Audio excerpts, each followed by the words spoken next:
Bapa di sorga, terpujilah namamu dari kekal sampai kekal.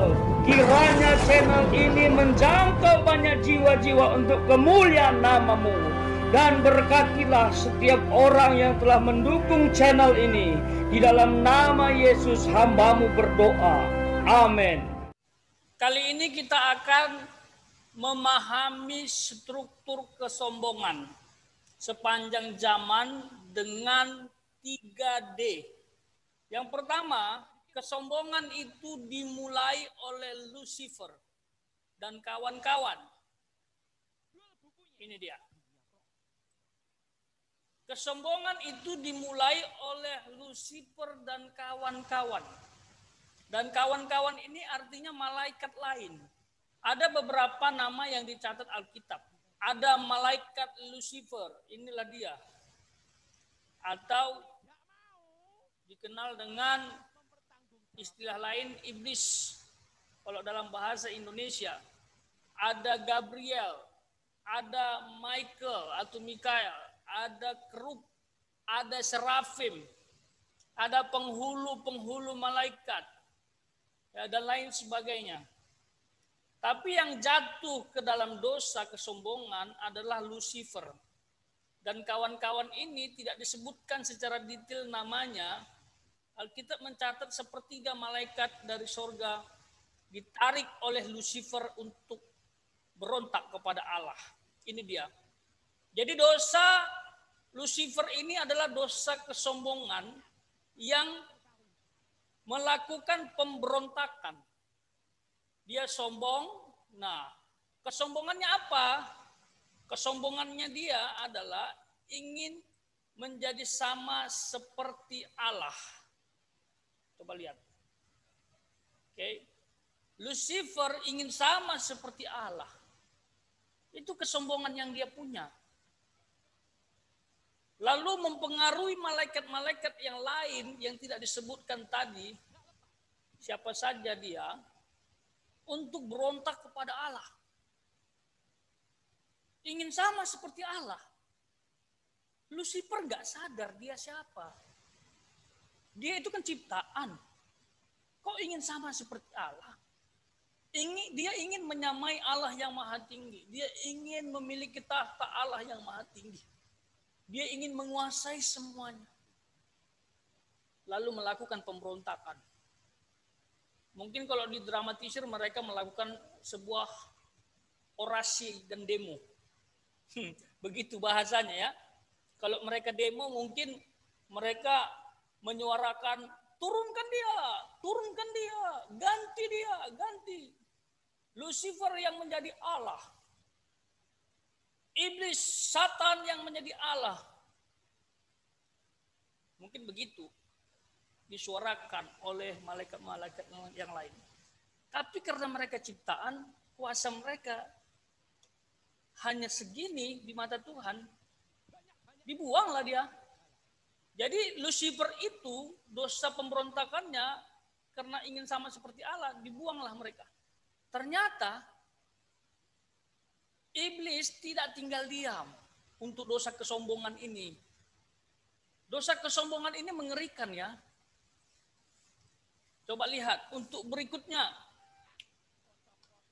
Ternyata yang kedua diteruskan oleh Adam dan Hawa. Jadi begini, Lucifer dan kawan-kawan telah sombong, berontak ingin sama seperti Allah, lalu dibuang oleh Allah, ternyata diteruskan oleh Adam dan Hawa. Sama-sama sombong juga. Nah, kita akan lihat apa kesombongan oleh Adam dan Hawa. Kita lihat, barangkali kalian pernah belajar, ya, yang tahu cerita ini, ya, Adam dan Hawa adalah ciptaan Allah yang luar biasa. Ya, diciptakan sesuai dengan rupa dan gambar Allah. Ya, makhluk yang mirip Allah hanya manusia. Yang mirip Allah bukan fisiknya, tetapi sifat dan karakter mereka. Sifat dan karakter mereka itu mirip Allah. Ya, diciptakan sesuai rupa dan gambar Allah. Bahasa Ibraninya imago Dei. Oke. Nah, waktu Allah menciptakan manusia dengan segala isinya di bumi ini, ya, ada taman, ada binatang dan indah pokoknya. Tiba-tiba iblis ini masuk ke Taman Eden. Dia masuk ke Taman Eden. Dengan iri hati, dia tidak mau ada ciptaan Tuhan yang hidup dengan tenang. Dia masuk ke Taman Eden, merasuki seekor ular. Ular pada saat itu ditafsirkan bisa berbicara. Silahkan saja yang bicara itu ular atau iblis yang bicara. Kita tidak tahu persis karena tidak hidup di zaman itu. Tapi ada yang menafsirkan ular memang bisa berbicara sehingga iblis memakai mulutnya untuk bicara kepada Adam dan Hawa. Secara khusus pada saat itu Hawa. Atau mungkin bisa saja dia menunjukkan wujud semacam ular, tapi sebenarnya bukan ular. Ya terserah, itu apa saja. Pokoknya yang jelas iblis menggoda begitu. Iblis menggoda lalu menawarkan untuk memakan buah pengetahuan yang baik dan jahat. Nah, ada firman yang mengatakan di dalam kitab Kejadian kepada Adam dan Hawa supaya tidak memakan buah dari pohon pengetahuan baik dan jahat ini. Ini buah terlarang. Oke? Jadi Tuhan punya perintah. Nah, apa kesombongan yang terkandung dalam cerita ini? Nah, kesombongannya terletak pada keinginan mereka yang ingin seperti Allah. Nah, waktu iblis menggoda, iblis mengatakan, kalau kamu makan buah ini, yang dilarang ini, kamu akan seperti Allah. Mengetahui yang baik dan yang jahat. Nah, waktu Hawa mendengar itu, dia kan tergiur kan. Selain melihat buahnya indah, dia tergiur dong. Wow, seperti Allah. Iya, kamu akan seperti Allah, kata iblis. Ayo makan, kasih kepada suamimu, kata iblis. Lalu mungkin kalau dramatisir, Hawa datang kepada Adam. Mungkin dia bisa panggil dengan sebutan Beb atau Honey. Terserah sebutannya apa. Honey, come here. Yes, honey. Ayo kita makan buah ini. Kalau kita makan buah ini akan sama seperti Allah. Kita akan tahu yang baik dan yang jahat. Wow, seperti Allah. Kamu serius, Hani? Ya, aku serius. Siapa yang kasih tahu? Yang kasih tahu Om Iblis. Om Iblis yang kasih tahu. Nah, Adam dan Hawa belum terlalu tahu ini siapa. Ya, karena mereka tidak diciptakan di tempat yang sama dari bahan baku yang sama, sehingga nggak tahu siapa yang ngomong ini. Cuman karena Hawa berhasil meyakinkan Adam, lalu Adam tergiur. Oh iya, sama seperti Allah. Kita seperti Allah, tahu yang baik dan yang jahat. Oke, Hani, mari kita makan. Akhirnya dimakanlah sama mereka berdua, makan. Nah, letak kesombongannya adalah mereka ingin seperti Allah. Nah, sekali lagi mereka tidak sadar bahwa ingin seperti Allah itu kesombongan. Itu kesombongan. Mereka berpikir mungkin kalau dimakan langsung bisa menguasai banyak hal. Mereka nggak sadar bahwa mereka juga ciptaan. Jadi ini mirip sekali apa yang dilakukan iblis dengan apa yang dilakukan Adam dan Hawa. Ini semacam peniruan. Jadi ini bahaya sekali. Akhirnya apa? Mereka diusir kan? Coba lihat. Mereka diusir. Mereka melanggar firman Allah kan? Diusir. Yang benar itu mereka tidak sama seperti Allah atau seperti Allah. Yang benar itu setelah mereka makan ini, mereka sama seperti iblis. Ya, iblis kan berontak. Dibuang, diusir. Adam dan Hawa pun melanggar kan perintah Tuhan. Akhirnya kan mereka diusir juga. Dari mana diusir ya? Mereka diusir dari Taman Eden. Mereka nggak boleh lagi tinggal di Taman Eden, taman yang indah sekali. Itu melanggar firman Allah. Jadi nggak main-main dosa ini. Dan dia yang ketiga adalah, ini dia. Diwariskan kepada keturunannya. Siapa keturunannya? Ya, semua manusia. Itu keturunan Adam dan Hawa. Ya, yang tadi satu diawali oleh Lucifer dan kawan-kawan, kesombongan tadi. Yang kedua diteruskan oleh Adam dan Hawa. Dan yang ketiga diwariskan kepada keturunannya, keturunan Adam dan Hawa. Kesombongan itu terus bergulir, terus tersebar kemana-mana. Jadi kesombongan itu bahaya. Tuhan tegur kesombongan dalam Alkitab sebagai kejahatan yang paling dia tidak suka. Dengan menggunakan istilah mata sombong. Kita lihat, ini keturunan yang pertama ya.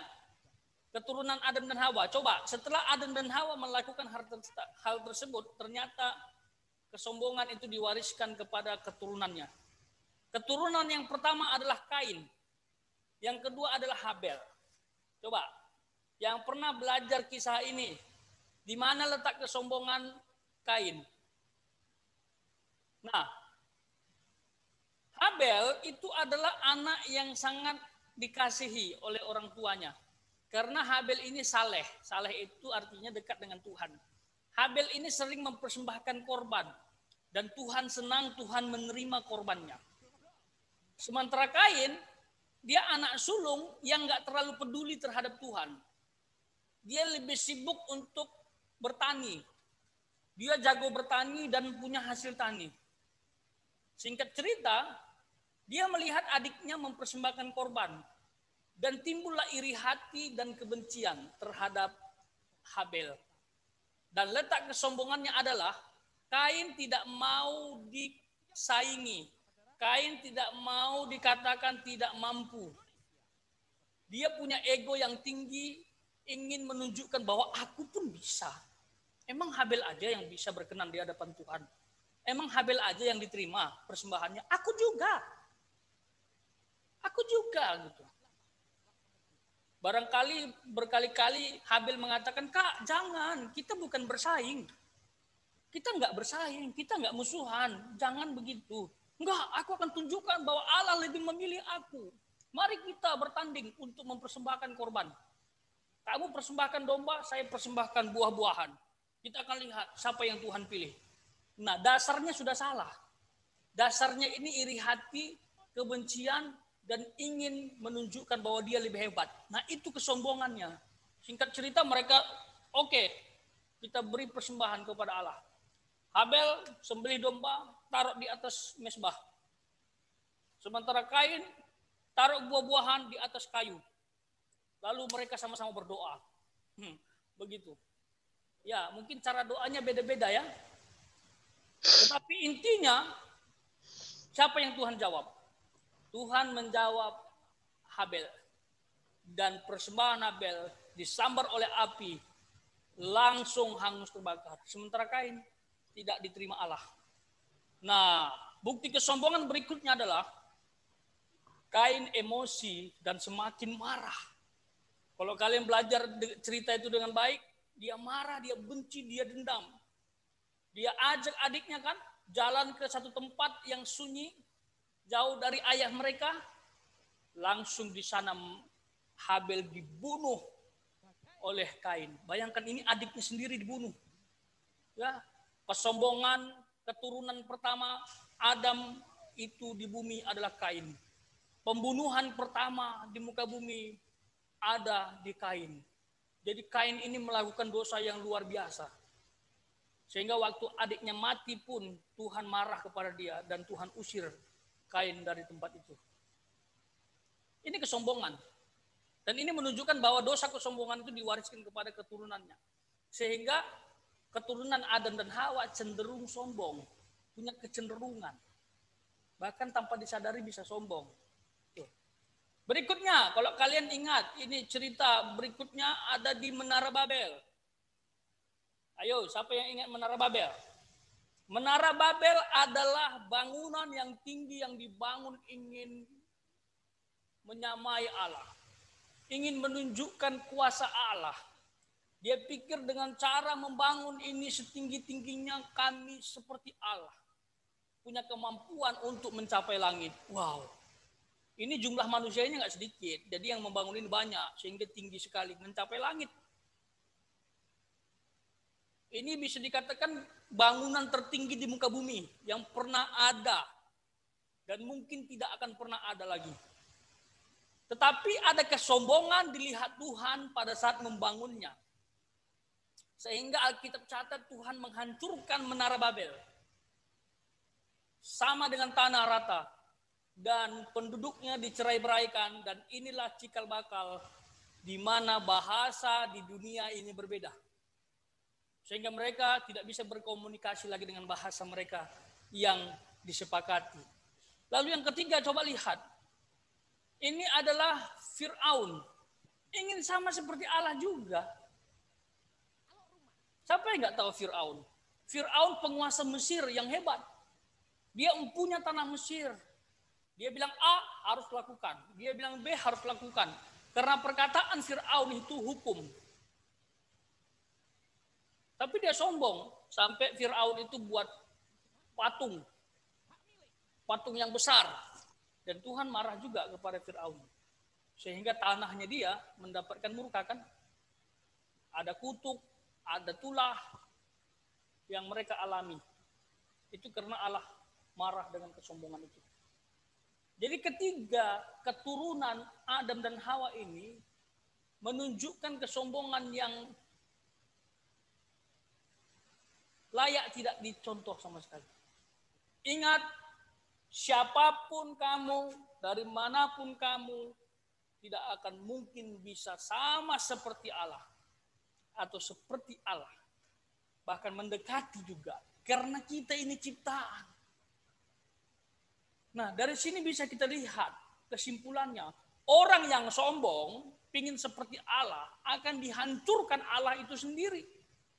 Jadi kalian jangan sekali-kali sombong dengan apa yang ada. Kesombongan itu sangat berbahaya. Jadi kalau kita simpulkan, nanti jadi seperti ini. Oke?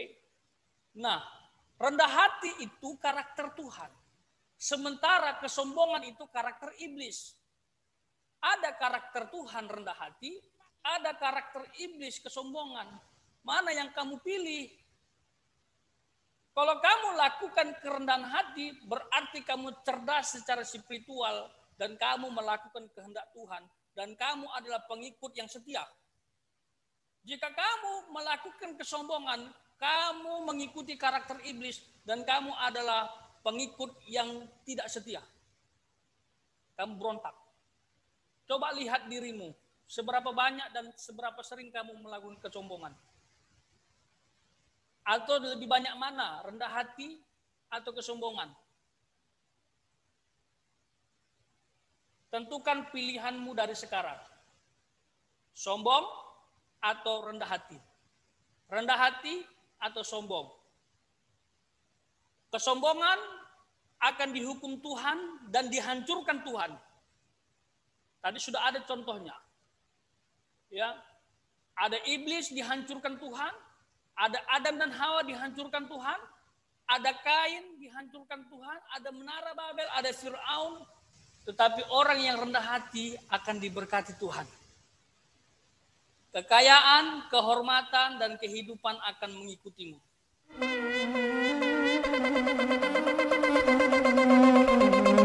Joy to the world, the Lord is come.